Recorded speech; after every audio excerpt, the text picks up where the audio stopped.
네, 오늘 함께해 줄 전문가는 증권대학 김동희 대표와 동양증권 이재만 연구원께서 자리를 해주셨습니다. 두 분 어서 오세요. 안녕하세요. 네. 4주 동안의 주간 상승률이 마이너스권이었습니다. 네, 이번 주 굉장히 오래간만에 플러스권으로 거래를 마쳤는데요. 자, 이렇게 해서 좀 그래도 마음을 놓으면서 주말을 맞이하셨는지 모르겠습니다. 김동희 대표님, 네. 어제 급등, 거의 폭등, 깜짝 랠리를 경험했기 때문에 오늘 쉬어가도 무방하죠? 그렇게 네. 크게 밀리지도 않나요? 자연스러운 조정이라 볼 수 있겠죠. 네.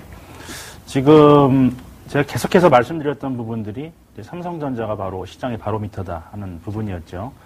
삼성전자를 보면 시장의 움직임이 보인다라는 그런 움직임인데 삼성전자가 좀 이따 또 자세히 말씀드리겠지만 과도하게 상승한 측면이 있기 때문에 단기 조정권에 접어든 것으로 보여주고 있습니다. 그래서 일단 1900선 밑으로 내려올 것도 좀 염두에 두고 대응하시는 전략이 바람직하고요. 네네. 유로존 문제와 관련해서는 정치적 변수죠. 그리고 유력 인사들의 발언, 신용평가 기관들의 전망에 따라서 지금 급등락이 이어지고 있는 그런 과정입니다.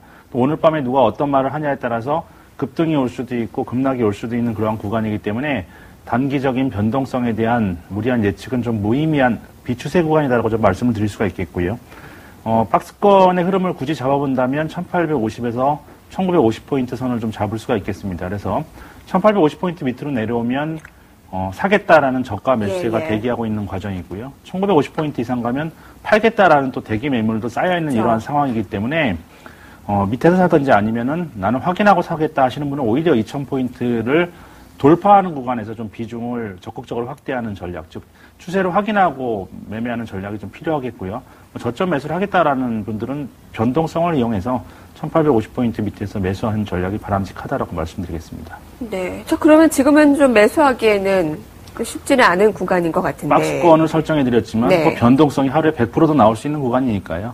변동성을 이용해서 오히려 오른다고 흥분하지 말고 떨어진다고 낙담하지 말고 차분하게 대응하는 게 바람직하다라는 말씀입니다. 네. 이제 살다 보니 급등 사이드 카드 보네요. 라는 어제 얘기가 있더라고요. 예. 그리고 지금의 분위기가 좋았던 상황이 아니라 유럽발 악재가 채 해소가 되지도 않은 상황에서 어제 폭등은 좀 놀라웠다라는 평가인데, 자, 실질적으로 우리가 위기를 극복하기 위해서 아무래도 구체적인 좀 대책이 나와주기를 바랬는데, 이제서야 좀 영양제를 좀 준다거나, 링게를 준다거나, 본격적으로 시작이 됐다라고 봐도 무방합니까? 아무래도 유럽 쪽의 이슈 자체가 굉장히 장기적으로 좀 바라봐야 될 이슈이기 때문에 쉽게 단기간에 좀 해결하기는 어렵다라고 판단을 기본적으로 하고 있습니다. 전일 같은 경우에 급등이 나왔던 건 어떻게 보게 되면 유럽 쪽의 호재보다는 굉장히 중국의 스탠스 자체가, 즉 긴축에서 좀 긴축 모드를 완화할 수 있다는 그런 전망 자체, 그리고 지준율의 인하 효과가 굉장히 좀 강하게 반영이 된 거라고 판단을 하고 있고요. 기본적으로 유럽 이슈는 여전히 좀 진행 중인 거로 판단을 하고 있습니다. 금일 같은 경우는 이제 독일 메르켈 총리가 하원에서 연설을 할 예정으로 돼 있고, 그리고 향후에 12월 5일 날 독일과 그리고 프랑스의 그 정상들이 만나서 정상회담을 좀 가질 예정이고요. 그리고 그 이후에는 12월 8일은 22회 통화정책회의, 그리고 12월 9일에는 EU 정상회담이 있습니다. 앞으로도 상당히 좀 난관이 많이 남아있는 상황이고, 전반적으로 보게 되면 이 과정에서 결과물을 도출하거나 이럴 거에 대한 기대감이 상당히 좀 낮은 것도 현실적인 사실이긴 합니다. 여러 가지 대안과 옵션이 있긴 합니다만, 아직까지 각국들의 정상들 그리고 각국 의회의 이견차가 상당히 좀 크게 나타나고 있는 상황이라서 조금 불안하고, 어떻게 보게 되면 시장 자체를 좀 변동성을 좀 확대시킬 수 있는 요인이 여전히 좀 남아있다라고 판단을 하고 있는 상황입니다. 그렇게 되면 역시 무리한 예측은 금물이겠네요. 우리가 더 추가 상승을 하겠다, 아니면 더 떨어지겠다 하기 쉽게 얘기할 수가 없는 게, 아까 얘기가 이벤트들이 너무나 많이 남아져 있기 때문에 확인을 하는 게 우선일 것 같습니다. 독일이 메르켈 총리의 연설이 이제 진행이 될 예정인데, 우리는 ECB의 적극적인 개입 반대한다, 유로본드 해법 반대한다라는 또 말 한마디에 찬물을 한번 또 확 또 끼얹을 수 있는 우려감이 있기 때문에요. 오늘 IT가 좀 쉬어가는 모습이었습니다. 어제 급등에 따른 차익 실현 정도로 보는 건지, 아니면 어떻게 보십니까? 김동희 대표님께서는요. IT의 움직임, 삼성전자의 움직임이라고 봐도 되겠죠. 어제 삼성전자가 어제 급등하면서 시가총액이 얼마나 증가된지 아세요? 하루 동안에? 글쎄요. 삼성전자 같은 기업이 3개만 더 있으면 우리나라 참 좋겠다. 그런 생각을 했었어요. 네.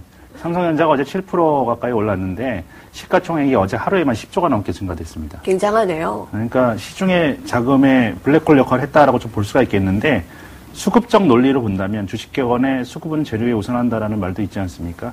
수급적 논리를 본다면 오늘 또 그와 똑같은 형태의 규모의 단기성 자금들이 들어와야만 삼성전자가 그만큼 상승할 수가 있는데 그건 불가능하다는 얘기죠. 그렇기 때문에 삼성전자가 바닥권에서 올라가는 게 아니라 주가가 충분히 상승한 다음에 7% 정도의 갭을 수반한 상승세가 나왔다는 것은 수급적 측면에서 본다면 단기 조정이 좀 필요하다라는 부분입니다. 네. 역사적 관점에서도 좀 봐도 네.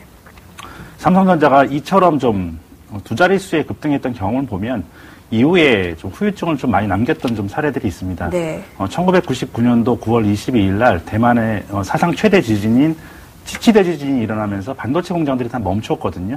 그날 바로 삼성전자가 장중에 11%까지 상승을 했는데 이후에 상당한 후유증을 남기고 주가가 단기적으로 굉장히 많이 빠졌던 그러한 경험이 있습니다. 그런 부분들은 뭐냐면 삼성전자는 지난 8월 달부터 67만 원대부터 계속해서 올라왔거든요.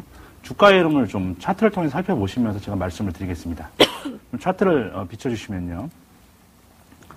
지금 8월 달에 최저점이 이제 67만 원인데 여기서부터 올라올 때는 굉장히 차분하게 올라왔습니다. 과열이 없이 음봉 양봉 그리면서 1%, 2% 이렇게 상승세를 그리면서 꾸준하게 올라왔는데 최근에 있어서의 움직임을 본다면 4일 동안의 갭을 3번을 수반하면서 급등하는 모습을 보여주었죠. 여기서 한 번 있었고요. 그리고 2번 마지막에 가장 큰 갭이 발생하면서 7%가 급등하는 모습을 보여주었죠. 사케다 기술적 분석상 본다면 사케다 5법에서 얘기하는 30이 발생한 그런 움직임이었고요. 이 3번의 갭이 발생하면서 시가총액이 무려 18조가 증가했습니다. 어제 하루에만 10조가 넘게 증가됐다고 말씀드렸죠. 그렇기 때문에 시가총액 상위 종목군이 이렇게 상한가에 가까운 혹은 10%에 가까운 삼성전자가 이런 급등을 한다면 수급적으로 단기적인 조정은 반드시 필요한 국면이다라는 관점에서 여러분들이 좀 접근하셔야 되겠고요. 또 한 가지 이제 우려가 되는 부분들은 어제 주가가 최근에 이제 급등하는 구간 속에서 많은 애널리스트들이 삼성전자의 목표 주가를 상향하는 이러한 목표 주가의 상향 러쉬 현상이 일어났었습니다. 그러니까 2002년 4월 달에 삼성전자가 40만 원일 때도 100만 원, 120만 원까지 목표 주가의 상향 러쉬가 일어나면서 고점을 형성했었고요. 2004년도 4월 달에도 외국계 기관에서 삼성전자는 지구상에서 가장 싼 주식이다. 그렇기 때문에 100만 원 넘어가야 된다라는 이런 목표 주가의 상향 러쉬들이 일어났는데 그날을 고점으로 해서 주가가 하락했던 그러한 경험이 있습니다. 그렇기 때문에 목표 주가의 상향 러쉬가 일어난다는 것은 애널리스트들조차도 가격의 변동성을 보고 흥분했다는 얘기거든요. 그러니까 단기적인 과열 징후가 지금 기술적인 부분과 목표 주가의 상향 러쉬 이런 부분들에서 좀 나타났다는 부분에서 단기 숨고르기 좀 필요하다. 물론 지금 여러 가지 펀더멘탈이나 여러 가지 측면에 있어서 주가가 급락하기는 어렵겠지만 지금 이제 사고자 하는 이런 개인 투자자들의 입장이라면 한 번 살 거를 2번, 3번 좀 나누어서 사는 이러한 지혜가 필요하지 않나라고 좀 말씀드리도록 하겠습니다. 네. 단기 고점이라는 거죠. 아마 예상을 해보자면요. 근데 그러면 여기서 한 번에 또 급등을 한다기보다 좀 쉬어갈 가능성이 있는데 숨고르기라는 거죠. 이제 삼성전자가. 좀 동의를 하십니까? 만약 그렇다면 좀 내려갔을 때 매수를 해볼만 합니까?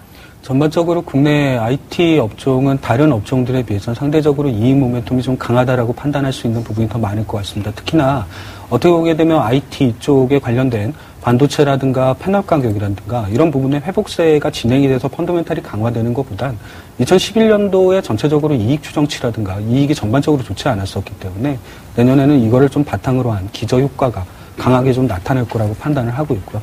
두 번째는 미국이 이제 연말 쇼핑 시즌에 들어갔는데 2011년도 그 흔히 얘기하는 연말 쇼핑 시즌의 쇼핑 금액이 사상 최고치를 경신할 거라고 예상을 하고 있는 상황입니다. 그리고 지난번 블랙 프라이데이라든가 사이버 먼데이 때 매출액이 상당히 그 서프라이즈를 기록했다는 점을 감안을 하게 되면 어떻게 보게 되면 미국의 소비 심리 개선이라는 부분이 가장 긍정적으로 영향을 미칠 수 있는 업종이 IT라는 점을 감안을 하게 되면 이런 두 가지 효과가 결합을 하게 되면서 최근에 지수가 굉장히 그 증시를 이끌어 올리는데 상당히 도움을 줬다라고 판단을 하고 있고요. 다만 앞서 말씀하신 것처럼 가격적인 부담이라든가 이런 부분을 충분히 좀 느낄 수 있는 부분이기 때문에 지금, 예. 아무래도 좀 단기적으로는 좀 어떻게 보게 되면 좀 조정 기간이 좀 필요할 거다라고 예상을 하고 있고요. 추가적인 상승 가능성이라든가 이런 거는 충분히 아직은 좀 베팅이 가능한 업종이라고 생각을 하고 있고, 좀 대형주 쪽보다는 어떻게 보면 IT 그 업종 중에서도 좀 중소형주 쪽에 관련된 업종을 조금 더 관심 있게 보는 게 지금부터 좀 필요하지 않을까라고 생각을 하고 있습니다. 네, 12월 효과가 어느 정도 가시화된다면 그 선두로 IT에 대한 얘기를 많이 하고요.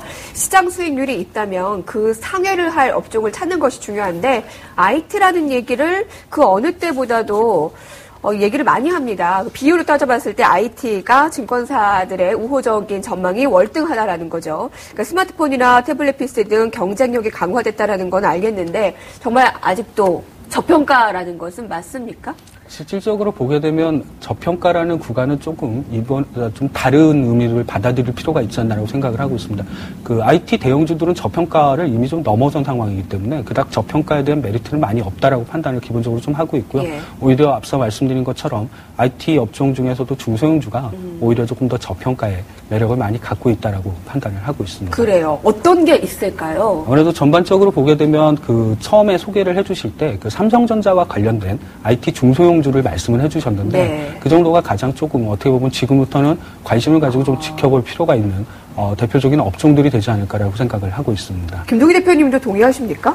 저는 뭐 삼성전자가 이 시간을 통해서 60만 원, 70만 원대부터 네. 계속 삼성전자, 그러니까 시장에서 거래소에서 종목을 선택한다면 삼성전자를 선택해야 된다라는 말씀을 꾸준하게 드렸고 그건 지금도 변함이 없습니다. 단지 지금 기술적인 측면에서 여러 가지 과거의 역사적 통찰을 통해서 봤을 때는 단기적으로 조정이 필요한 구간이면 틀림없기 때문에 삼성전자를 오히려 조정 시마다 매수하는 전략이 저는 좋다라고 오히려? 생각하고요. 예. 거래소의 IT 영역 속에서 중소형주를 사고 싶은 마음은 별로 없습니다. 예. 오히려 밀릴 때마다 삼성전자를 살 마음이 더 크다라는 의견 주셨네요. 자, 오늘 워스트 이슈 살펴봤는데요. 다시 한번 화면으로 정리하고 가시죠.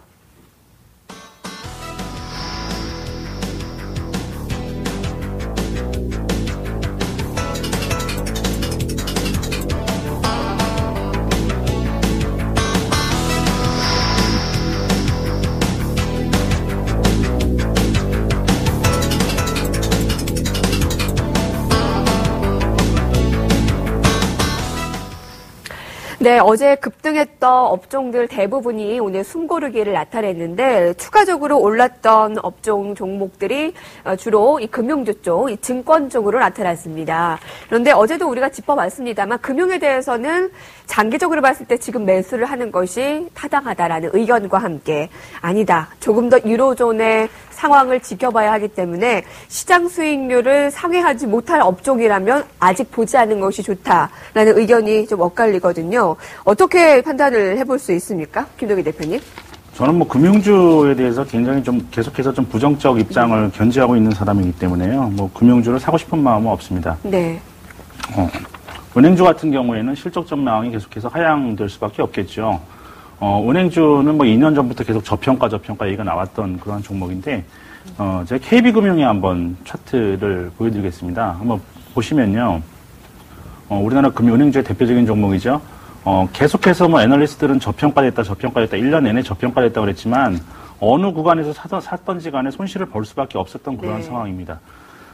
우리나라 은행주들은 그 전통적인 상업은행이라고 말씀드렸죠. 예대마진이 최대 그 실적의 핵심인데, 향후에 예대마진이 증가될 여지는 뭐 전혀 존재를 하고 있지 않죠. 그렇기 때문에, 실적 전망에 있어서는 부정적이고요. 뭐 증권주 역시 지수가 상승한다 그래서 이것을 쫓아갈 수 있는 이러한 시대적 흐름은 절대 아닙니다. 그렇기 때문에 역시 뭐 마찬가지로 은행주보다 더 증권주는 훨씬 더 부정적이죠.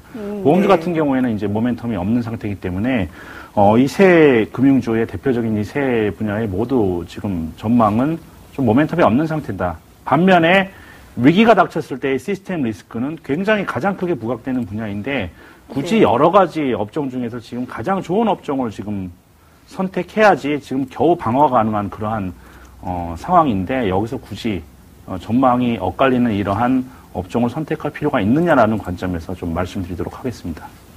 1년 내내 저평가다. 그럼에도 불구하고 모멘텀이 없다. 그런데 시장의 리스크는 다른 업종보다 크다.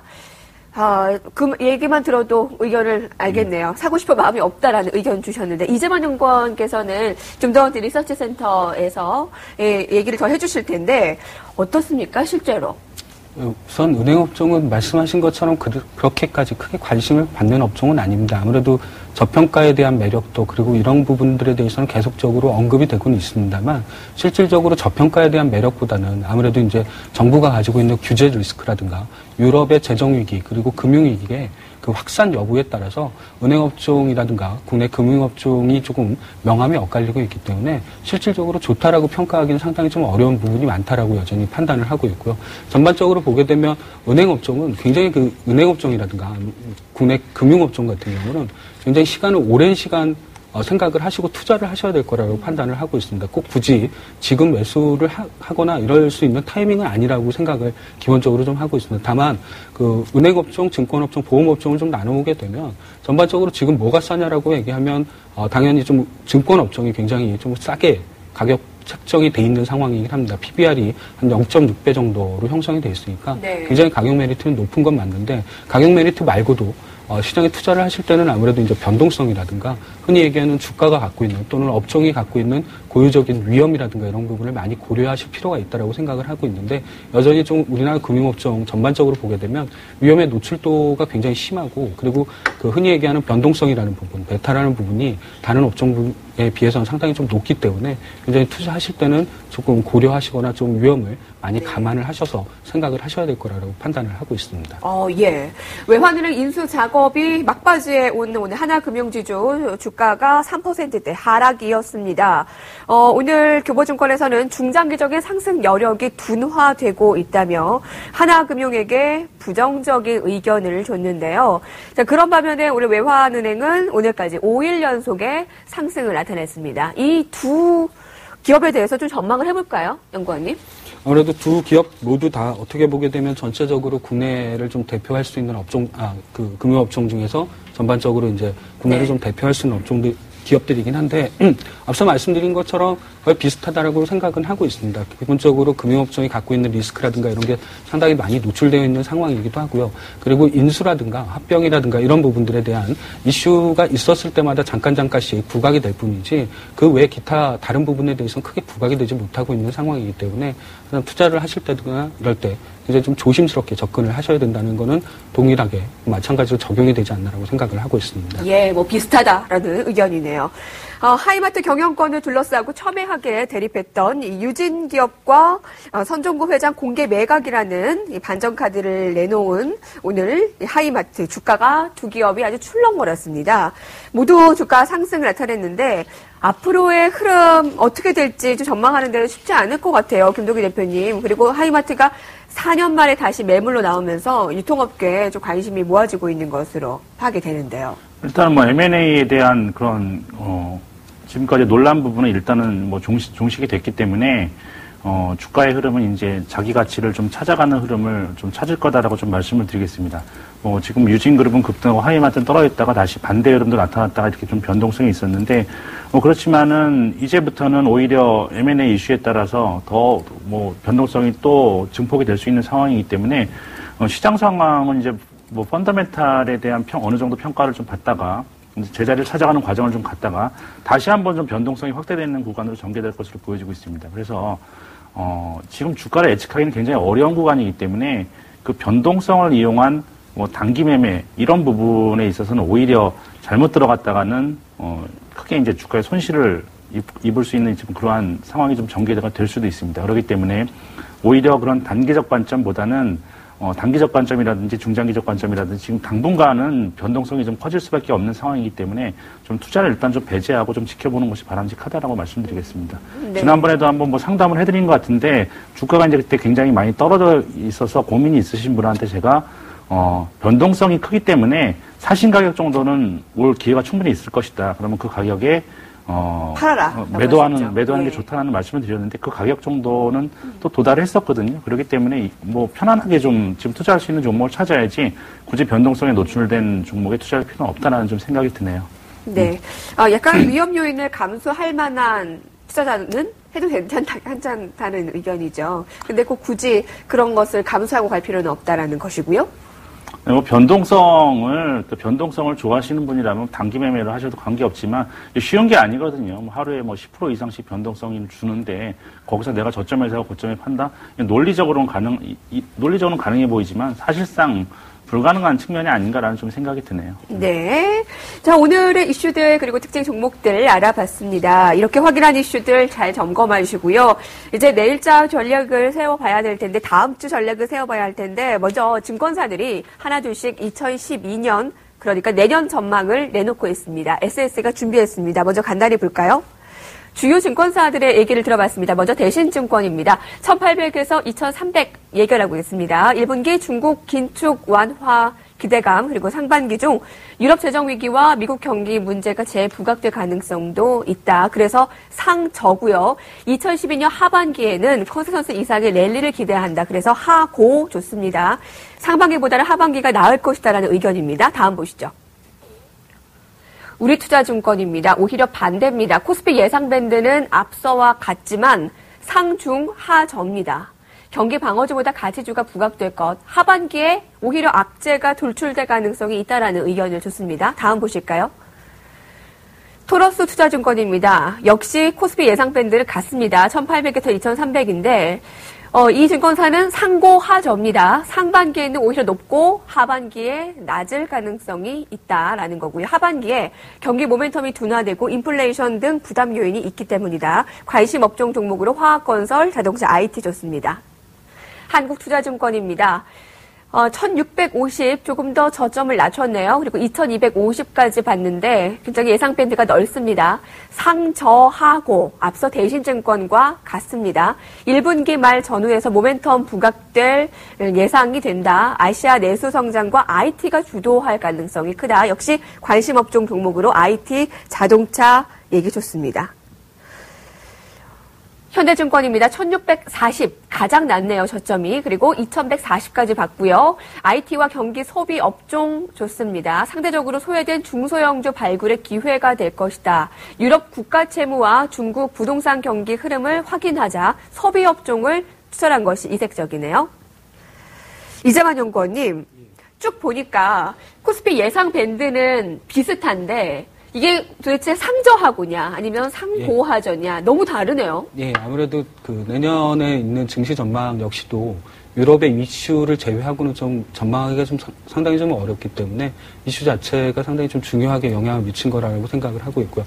기본적으로 아무래도 내년 1분기 때 워낙에 흔히 얘기하는 그 유럽의 부실 국가들의 국채 만기라든가 이런 게 상당히 좀 집중되어 있다 보니까 이 구간 자체가 굉장히 좀 리스크가 확대가 되는 구간이라고 생각을 하고 있고 그 확대되는 안에서 전 세계적으로 다시 한번 유동성의 공급을 크게 확장시킬 수 있다는 기대감을 동반해서 좀 가지고 있다라고 기본적으로 좀 판단을 하고 있습니다. 오히려 어떻게 보게 되면 그런 부분들의 그 상쇄 효과가 계속적으로 나타나게 되면서 상저하고하고 상고하저가 같이 이렇게 공존하는 때가 아닌가라고 생각하고 있습니다. 그럼 이재만 연구원의 의견은 어떠세요? 저쪽은 1분기는 굉장히 좀 약세로 생각을 하고 있습니다. 네. 그리고 말씀드린 것처럼 1분기의 약세 원인 자체가 어떻게 되게 되면 유럽의 재정위기가 가장 크게 부각이 되는 시점이라고 생각을 하고 있고 1분기 말에서 2분기, 3분기 정도가 가장 크게 상승 랠리를 펼칠 수 있는 구간이라고 생각을 하고 있고 전체적으로 양적 완화 정책이라든가 이런 게 집중이 되게 되면서 유동성 랠리가 충분히 가능한 구간이다라고 생각을 하고 있습니다. 반면에 3분기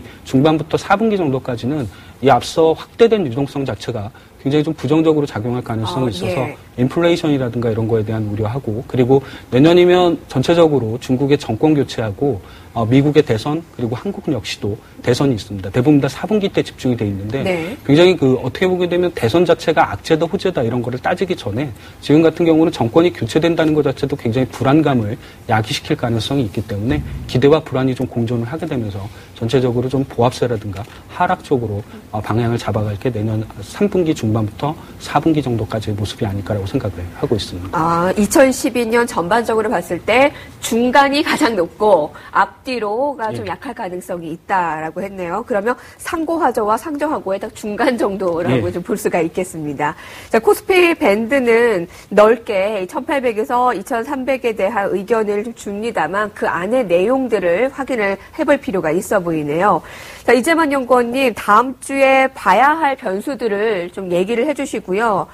자, 그리고 전고점 부근에서는 어느 정도 차익 실현하자라는 분위기가 있거든요. 어떻게 보십니까? 전략에 대해서? 전체적으로 전략을 좀 세워보게 되면 앞서 말씀드린 유럽의 그런 중요한 일정들은 다 체크를 할 필요가 있다고 생각을 하고 있고요. 금주 주말에 이제 미국의 고용 지표가 나오게 됩니다. 고용 지표 자체는 12월 달 정도면 굉장히 좀 개선되는 효과를 갖는 게 일반적이긴 합니다만 통상적으로 계절 효과가 이번에도 반영될지는 확인을 좀 해봐야 될 문제인 것 같습니다. 그래서 이 부분들의 지표 확인이 좀 필요할 수 있는 시점이 아닐까라고 생각을 하고 있고, 근본적으로 보게 되면 중국이 약간 정책의 입장의 변화를 가졌다는 게 가장 중요한 모멘텀이 아닐까라고 생각을 하고 있습니다. 따라서 중국 관련주의 그 투자 관련주 쪽들 어떻게 보게 되면 오늘 강세를 보였고 전일에도 굉장히 크게 강세를 보였던 철강이라든가 아니면 기계라든가 화학 이런 업종들이 상대적으로 다른 업종들에 비해서는 단기적으로 좀 빠르게 더 부각될 가능성이 높지 않나라고 기본적으로 좀 판단을 하고 있는 상황입니다. 따라서 좀 중국의 모멘텀 그리고 미국이 가지고 있는 고용지표 효과라든가 그리고 유럽이 전체적으로 가지고 있는 이벤트 이런 것들 좀 체크할 필요가 있는 시점이라고 생각을 하고 있고 단기적으로는 아무래도 조금 급등세를 보였기 때문에 분명히 숨고르기 장세가 이어질 거다라고 생각을 하고 있어서 다음 주 역시 어떤 큰 폭의 상승세를 기대한 쪽보다는 현재의 상승 흐름 자체를 크게 깨느냐 깨지 않느냐 이런 부분들에 조금 더 관전 포인트를 가져가는 게 맞지 않나라고 생각을 하고 있습니다. 네. 추가적으로 더 급등할 가능성보다는 이 분위기를 보면서 이런 상승 분위기가 깨지냐 안 깨지냐 그거를 좀 더 중점적으로 보자라는 의견을 주셨네요. 김동희 대표님께서는 전망을 지금 어떻게 세우고 계십니까? 글쎄요, 제가 지금 지수 예측이 항상 무의미하다고 말씀드렸지만 제가 전망을 하나 더 한다는 것은 소음을 하나 더 하는 거에 불과하다 좀 이런 좀 생각이 들고요. 계속해서 강조드리지만은 지금은 성장성이 뚜렷한 종목, 경쟁력, 타 종목 대비해서 경쟁력이 뚜렷한 종목, 거래소에서는 그런 종목이 삼성전자라고 누누이 강조를 드리지 않았습니까? 이제 다른 종목군들을 좀 본다면, 최근 들어서 여러분들이 좀 주목해서 보셔야 될 종목군들이 이제 셀트리온이라는 종목이 있는데, 그동안 공매도와 루머 때문에 이제 주가가 많이 내려왔는데, 오늘 이제 그 유방암 치료제인 허셉틴에 대한 임상 성공을 발표를 했습니다. 그래서 여러 가지 논란들이 좀 종료가 되는 그러한 구간들이기 때문에 내년도부터는 이제 좀 도약이 가능한 종목이 아닌가 좀 이렇게 판단이 들어요. 실체적으로. 그래서 2015년까지는 바이오 시밀러 분야에서 비슷한 경쟁 상대가 아예 존재하지 않는 그러한 기업이기 때문에 향후의 성장성이 굉장히 좀 풍부하다라고 좀 볼 수가 있겠고요. 바이오의 대표적인 종목이죠. 셀트리온은. 또 한 가지 분야는 이제 헬스케어 관련 종목군들인데, 제가 차트 하나 보여드릴게요. 뉴욕 증시에 상장된 퀘스트 다이아그노틱스라는 이러한 회사인데, 여러분 그 차트를 보시면 계속해서 우상향해서 올라가고 있는 이러한 모습을 보여주고 있습니다. 세계 최대의 헬스케어 분야에서 진단 의료 업체입니다.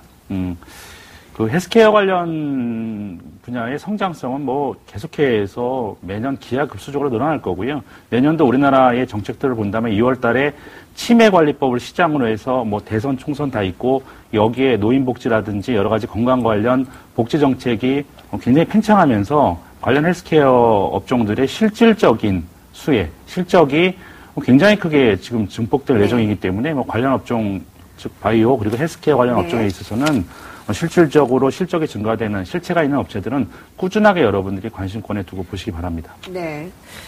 삼성전자를 60만 원, 70만 원대부터 매수 의견을 주셨는데 이렇게 올라가는 것 보고 얼마나 뿌듯하셨을지 모르겠습니다. 지금 바이오와 헬스케어에 대한 의견은 여전하다라는 것 한번 들어봤고요.